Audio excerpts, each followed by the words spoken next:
বিখ্যাত বিজ্ঞানী sir Isaac Newton মহাবিশ্বের প্রত্যেকটা বস্তু একে অপরকে আকর্ষণ করে এটা আবিষ্কার করেছেন। আর এই মহাবিশ্বের প্রত্যেকটা বস্তু একে অপরকে আকর্ষণ করে, সেই আকর্ষণটাকে আমরা মহাকর্ষ বলি। আর যে বলে আকর্ষণ করে তাকে আমরা মহাকর্ষ বল।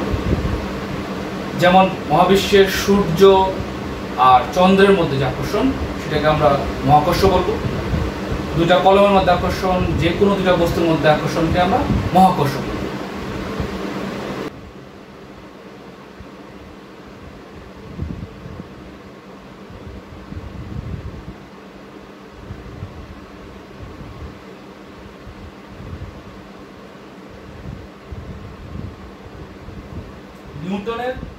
নিউটনের মহাকর্ষীয় সূত্র। নিউটনের মহাকর্ষীয় সূত্র। এখানে মহাবিশ্বের প্রত্যেকটা বস্তু একে অপরকে যে বলে আকর্ষণ করে বিজ্ঞানী নিউটন সেটা একটা সূত্রের মাধ্যমে প্রকাশ করেছে। সূত্রটা হলো যে মহাবিশ্বের প্রত্যেকটা বস্তু একে অপরকে যে বলে আকর্ষণ করে সে আকর্ষণ বলের মান তার ভরের উপর নির্ভর করে, তার দূরত্বের উপর নির্ভর করে, তার ভরের গুণফলের সমানুপাতিক এবং দূরত্বের বর্গের ব্যস্তানুপাতিক। যেমন আমরা একটা বস্তু নিলাম, এমন ভরের বস্তু নিলাম, আরেকটা বস্তু m2 ভরের বস্তু, তাদের মধ্যবর্তী দূরত্ব d। যেহেতু মহাবিশ্বের প্রত্যেকটা বস্তু একে অপরকে আকর্ষণ করে, সেই আকর্ষণ বলের মান মনে করলাম F। এই বল ভরের গুণফলের সমানুপাতিক, F সমানুপাতিক m1 m2 এবং F দূরত্বের বর্গের ব্যস্তানুপাতিক। আমরা এই দুটো সমীকরণকে একসাথে সমন্বিত করব।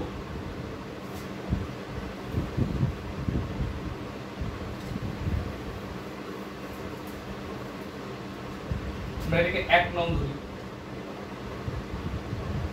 2 নং, 1 ও 2 নং হতে পারে।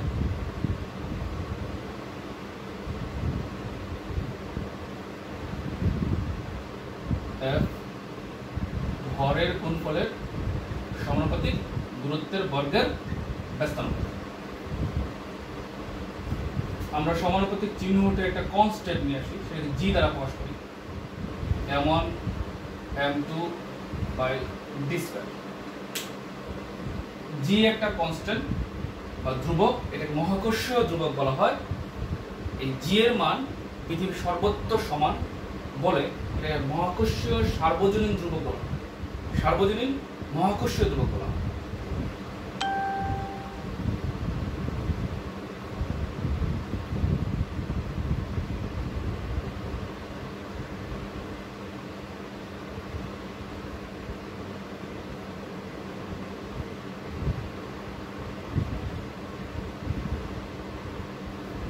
অভিকর্ষ কি? আমরা এখন জানবো হলো অভিকর্ষ কি আর অভিকর্ষ ত্বরণ কি। মহাবিশ্বের প্রত্যেকটা বস্তু একে অপরকে আকর্ষণ করে, ওই আকর্ষণ বলটাকে আমরা মহাকর্ষ বলি। তার মধ্যে যেমন একটা আম গাছের দুটা আমের মধ্যে যে আকর্ষণ তাকে আমরা মহাকর্ষ বলি। চন্দ্র এবং সূর্যের মধ্যে যে আকর্ষণ বা চন্দ্র এবং সূর্যের মধ্যে আকর্ষণ এটাকে আমরা মহাকর্ষ বলি। কিন্তু একটা আমকে যদি ঢিল দিই এটা মাটিতে পড়বে, এটা মাটির দিকে যে আকর্ষণ মানে পৃথিবীর দিকে যে আকর্ষণ সেটাকে আমরা অভিকর্ষ বলি। আবার চন্দ্র এবং পৃথিবীর মধ্যে যে আকর্ষণ সেটাকে আমরা অভিকর্ষ বলি। তার মানে হলো মহাবিশ্বের প্রত্যেকটা বস্তু একে অপরকে আকর্ষণ করে, সেই আকর্ষিত বস্তুর একটা যদি পৃথিবী হয় আর একটা অন্য বস্তু হয় তাহলে ওই রকম আকর্ষণ বলকে আমরা অভিকর্ষ বলব। অভিকর্ষ বলের প্রভাবে যে ত্বরণ সৃষ্টি হয় তাকে আমরা অভিকর্ষ ত্বরণ বলি। অভিকর্ষ বলের কারণে পরন্ত বস্তুর বেগ বৃদ্ধির হারকেও অভিকর্ষ ত্বরণ বলা হয়। এটাকে আমরা জি দ্বারা প্রকাশ করি। জি মান সাধারণত আমরা সর্বোচ্চ 9.8 মিটার সেকেন্ড বা 2 ধরি, কিন্তু স্থানভেদে এই জির মানের পরিবর্তন হয় তিনটা কারণ। একটা আণবিক গতির কারণে, একটা উচ্চতার পরিবর্তনের কারণে, আর অক্ষাংশের পরিবর্তনের কারণে। এই তিনটা কারণে জির মানের স্থানভেদে তারতম্য ঘটে। কিরকম? আমি যখন ভূপৃষ্ঠে থাকি তখন জির মান 9.8 মিটার সেকেন্ড ইনভার্স 2, আর যখন পৃষ্ঠ থেকে উপরের দিকে উঠতে থাকি বা পৃষ্ঠ থেকে উপরের উচ্চতায় উঠতে থাকি তখন আমার জির মান আস্তে আস্তে কমতে থাকে। আবার যখন পৃষ্ঠ থেকে নিচের দিকে দেখতে থাকি তখন আমার জির মান কমতে থাকবে। শুধুমাত্র পৃষ্ঠে 9.8 মিটার সেকেন্ড ইনভার্স 2। আর আকৃতির কারণেও পরিবর্তন হয়, যেমন বিষুবীয় অঞ্চলীয়, মেরু অঞ্চল, প্রান্তীয় অঞ্চল, এক এক জায়গায় জির মান পরিবর্তন হয়। বিষুবীয় অঞ্চলে জির মান কম, মেরু অঞ্চলে জির মান বেশি।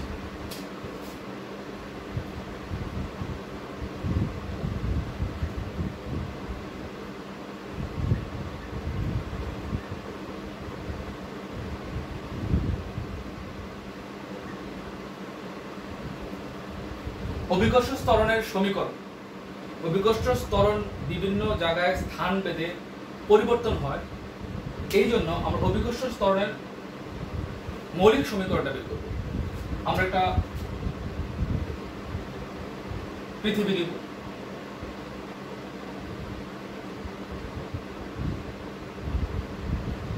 পৃথিবী সাধারণত পৃথিবীর প্রত্যেকটা বস্তু, পৃথিবীর মানুষ, জীবজগৎ সবাই পৃষ্ঠে অবস্থান করে। যে কোনটা বস্তু পৃষ্ঠে নিলাম, পৃষ্ঠে নেওয়ার পর পৃথিবীর ভর m, বস্তুর ভর m, পৃথিবীর ব্যাসার্ধ r। তাহলে এই পৃথিবী এই বস্তুটাকে আকর্ষণ করছে। মহাকর্ষীয় সূত্র অনুযায়ী আকর্ষণ বলের মান g m m r square. সমীকরণ 1। আবার মহাকর্ষ পৃথিবী এবং অভিকর্ষ বলের পৃথিবী এবং বস্তুর মধ্যে আকর্ষণ বলের কারণে বস্তুর উপর ওজন কাজ করছে, সেই ওজন বলের সমান, মহাকর্ষীয় বলের সমান। ওজন কি? বল F = বস্তুর ভর আর অভিকর্ষ ত্বরণের গুণফলকে আমরা ওজন বলি। সমীকরণ 2। যেহেতু দুটো সমান, আমরা দুটোকে সমান ধরি, 1 নং 2 নং।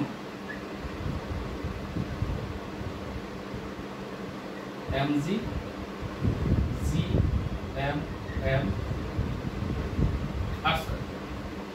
ওকে দেখতে আমরা m বাদ দিই, g = gm/r স্কয়ার। তার মানে g = gm/r স্কয়ার অভিকর্ষ ত্বরণের সমীকরণ। এখানে দেখা যাচ্ছে মহাকর্ষ ধ্রুবক g কনস্ট্যান্ট, ধ্রুবক। পৃথিবীর ভর ধ্রুবক। ব্যাসার্ধ পৃথিবীর সব জায়গায় ব্যাসার্ধ পরিবর্তনশীল। ব্যাসার্ধের উপর এই অভিকর্ষ ত্বরণের মান নির্ভর করে। এই যে মেরু অঞ্চলে ব্যাসার্ধের মান কম, এই অভিকর্ষ ত্বরণের মান বেশি। বিষুবীয় অঞ্চলে ব্যাসার্ধের মান বেশি, ফলে অভিকর্ষ ত্বরণের মান কম।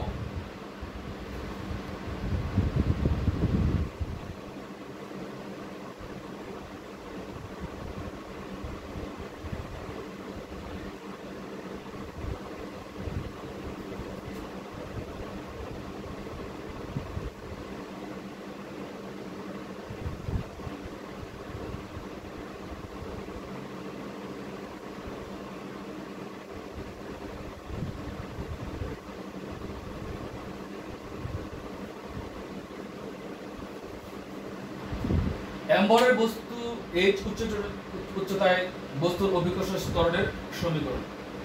পৃষ্ঠ হতে h উচ্চতায় বস্তুর অভিকর্ষ ত্বরণের সমীকরণ। এই ক্ষেত্রে আমরা একটা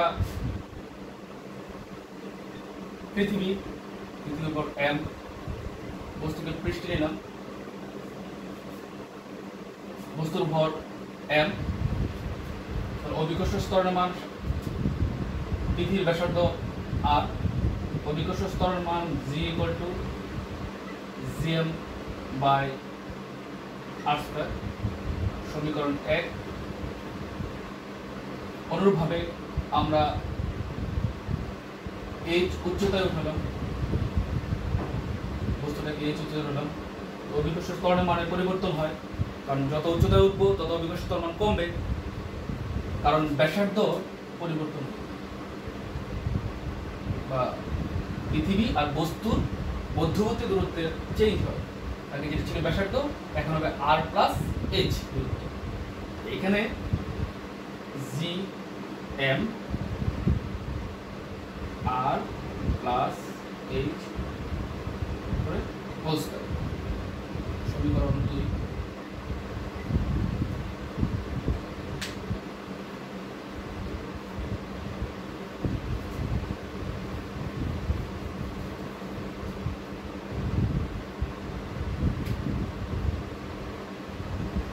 আমরা এখন 2 নংকে, এটা আমরা জি প্রাইম দেব, 2 নংকে 1 নং দ্বারা ভাগ করব, 2 নংকে 1 নং দ্বারা ভাগ করব।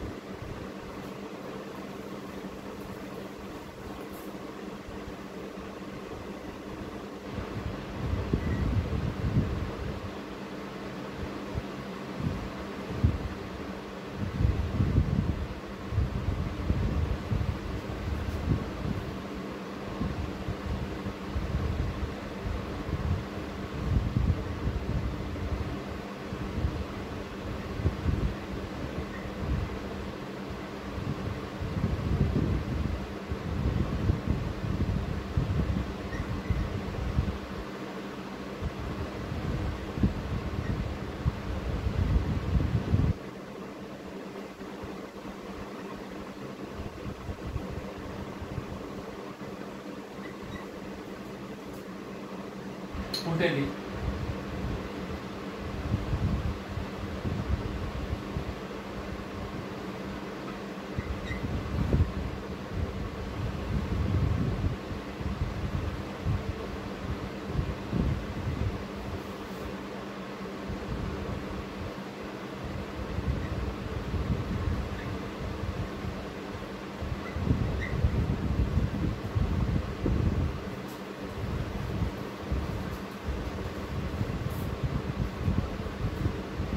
আর কেটে দিয়ে এখানে 1 থাকবে, g প্রাইম =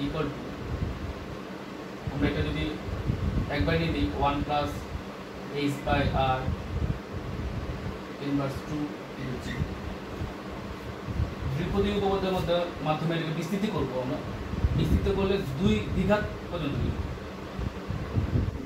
দুইটা অংশ, দুইটা পার্ট, 1 - 2h/r h। পৃথিবীর ব্যাসার্ধের তুলনায় উচ্চতা অনেক কম হওয়ায় বেশি ঘাতের অংশগুলো আমরা বাদ দিয়েছি।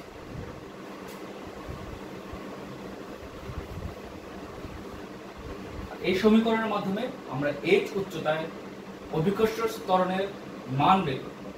এখান থেকে আমরা দুটো সমীকরণ জানলাম, g prime = r + h whole square,